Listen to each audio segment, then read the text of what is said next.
Hello everyone. तो कैसे हैं आप लोग? आई होप आप लोग बहुत अच्छे होंगे। आज हम बात करने वाले हैं क्रिप्टो एक्सचेंज को लेकर के।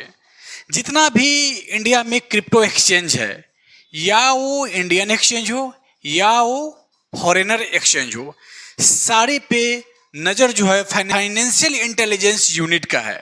उसने क्या नियम लगाने वाला है और 1 जून से ये नियम लागू भी होगा।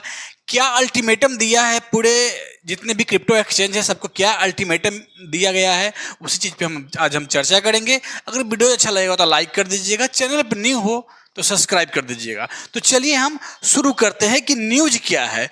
अब यहाँ पे आपको दिख रहा होगा कि भारत में क्रिप्टो एक्सचेंज को करना होगा कस्टमर्स को दोबारा केवाईसी वेरिफिकेशन। एफआईयू के निर्देश क्या है? एफआईयू का मतलब होता है फाइनेंशियल इंटेलिजेंस यूनिट। तो चलिए, क्रिप्टो करेंसी से जुड़ी ट्रांजैक्शन पर 1% का टीडीएस को बहुत से क्रिप्टो एक्सचेंज और यूजर्स अनदेखा कर रहा है। यानी क्रिप्टो में जो हम बाई और सेल करते हैं क्रिप्टो को, तो वहाँ पे 1% जो है टीडीएस काटता है, और इसके बाद हम जो क्रिप्टो में प्रॉफिट बुक करते हैं उसका 30% गवर्नमेंट को टैक्स भी देना पड़ता है। लेकिन बहुत सारे जो फॉरेनर एक्सचेंज है वो लोग फाइनेंशियल इंटेलिजेंस यूनिट के डेटा में रिकॉर्ड नहीं है। इसीलिए फाइनेंशियल इंटेलिजेंस यूनिट जो है इंडिया का, उन्होंने क्या किया कि जितने भी क्रिप्टो एक्सचेंज है सबको एफआईयू के अंदर आना ही होगा।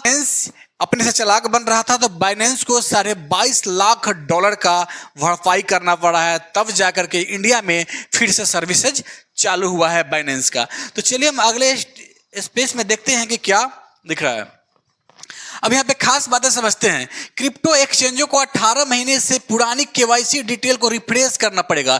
जो लोग केवाईसी किए हुए हैं 2 साल से, 3 साल से, 4 साल से, लेकिन अब न्यू से जितने भी नया एक्सचेंज जो एफआईयू में लिस्टेड होगा, अब सारे के सारे लोगों को फिर से केवाईसी करना पड़ेगा।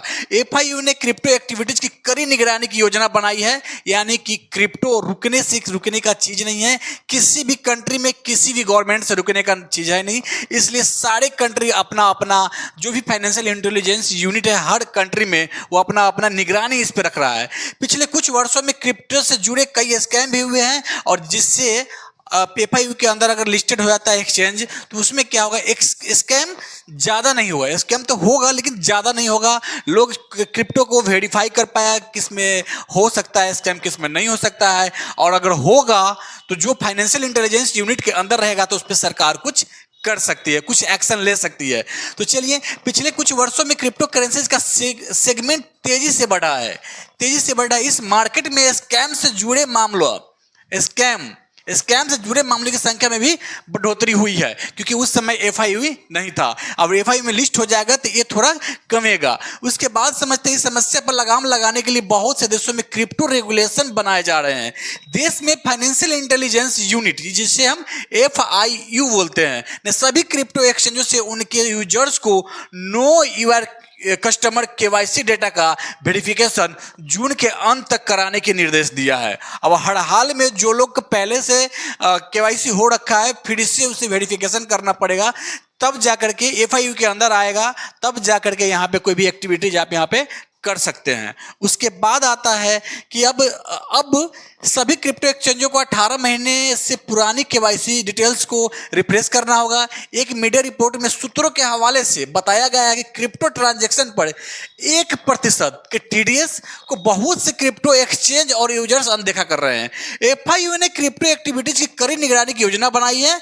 इंडिपेंडेंट क्रिप्टो एडवाइजरी संस्था, जिसे हम भारत वेब3 या BWA बोलते हैं, इसका मतलब होता है भारत वेब3 एसोसिएशन, जिसे हम BWA शॉर्ट में बोलते हैं। उसके बाद उसने कहा कि वर्चुअल डिजिटल एसेट, जिसे हम VDA बोलते हैं, सेगमेंट में रेगुलेटरी जवाबदेही पर जोर देने का संकेत है।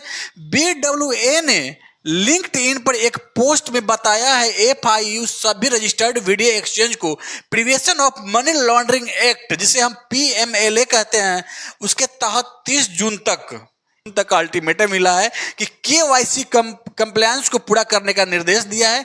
इसमें यूजर डेटा को अपडेट करना और 18 महीने से पुराने अकाउंट्स को दोबारा वेरिफिकेशन करना शामिल है। यानी कि जिन जिन एक्सचेंज को एफआईयू में लिस्ट अभी तक नहीं हुआ है, जो एक्सचेंज अभी तक एफआईयू में लिस्ट नहीं हुआ है, वैसे एक्सचेंज एफआईयू में लिस्ट होगा पहले, उसके बाद फिर से वेरिफिकेशन होगा कस्टमर को, जितने भी कस्टमर होगा फिर से उससे केवाईसी करना पड़ेगा, वेरिफिकेशन करना पड़ेगा, तब जाके यहाँ पे कोई भी एक्टिविटी कर पाएगा। और ये इसलिए लाया गया है क्योंकि किसी भी सरकार के कंट्रोल में क्रिप्टो करेंसी नहीं है। तो सरकार अपने अपने कंट्री में कुछ कुछ रूल रेगुलेशन बना रहा है क्रिप्टो के लेकर, जिससे क्या होगा, स्कैम ज़्यादा नहीं हो पाएगा।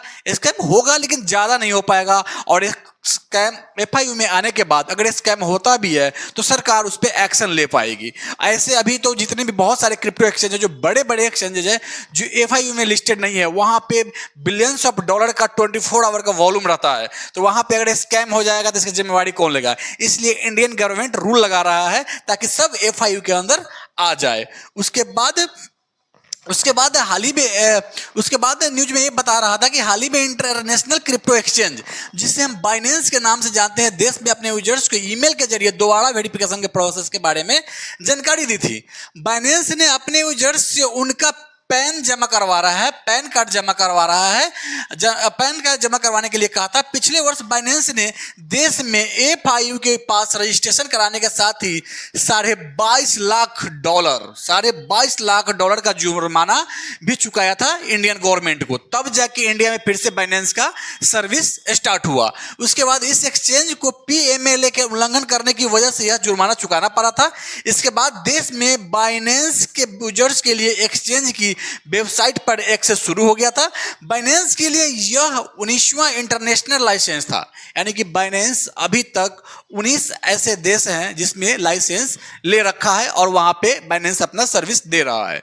उसके बाद आता है इसके पास स्वीडन, दुबई, कजाकिस्तान, फ्रांस में बिजनेस के लिए लाइसेंस मौजूद है। बाइनेंस के सीईओ रिचर्ड टेंग ने कहा था कि एक्सचेंज को देश के वर्चुअल डिजिट एसेट, जिसे हम VDA कहते हैं, मार्केट में संभावना का पता है। उन्होंने बताया था कि एफआईयू के साथ हमारा रजिस्ट्रेशन एक्सचेंज की यात्रा में एक महत्वपूर्ण उपलब्धि है। इससे हम भारतीय यूजर्स को अपनी सर्विसेज दे सकेंगे। यानी कि जो बाइनेंस का सीईओ उनका कहना है कि अगर हम एफआईयू के अंदर लिस्टेड होते हैं तो हम अच्छे से बेटर तरीके से हम लोगों को, अपने यूजर्स को सर्विस दे सकेंगे जिसमें कोई कोताही नहीं होगा। तो भारत सरकार का ये जो पहल है क्रिप्टो को लेकर, क्रिप्टो एक्सचेंज को लेकर, काफ़ी टाइट होते जा रहा है। और क्रिप्टो में जो लोग प्रॉफिट बुक करते हैं उसका जो इनकम टैक्स रिटर्न फाइल करना पड़ता है, जिसमें आप ₹1 अगर ₹100 आप बुक करते हैं, ₹100 क्रिप्टो के माध्यम से कमाते हैं, तो वहाँ पे ₹30 गवर्नमेंट को देना होगा और ₹70 अपने पास रखना होगा। इसलिए भारत सरकार अपना रूल रेगुलेशन टाइट कर दिया है। और जो लोग अपने अपने एक्सचेंज पे पहले से केवाईसी कर चुके हैं, उन लोगों को फिर से दोबारा से केवाईसी एक्सचेंज पे करना पड़ेगा। आई होप ये वीडियो अच्छा लगा होगा। अगर अच्छा लगे तो लाइक कर दीजिएगा, चैनल पर नहीं हो तो सब्सक्राइब कर दीजिएगा। मिलते हैं फिर नेक्स्ट वीडियोज में। Thank you so much for watching.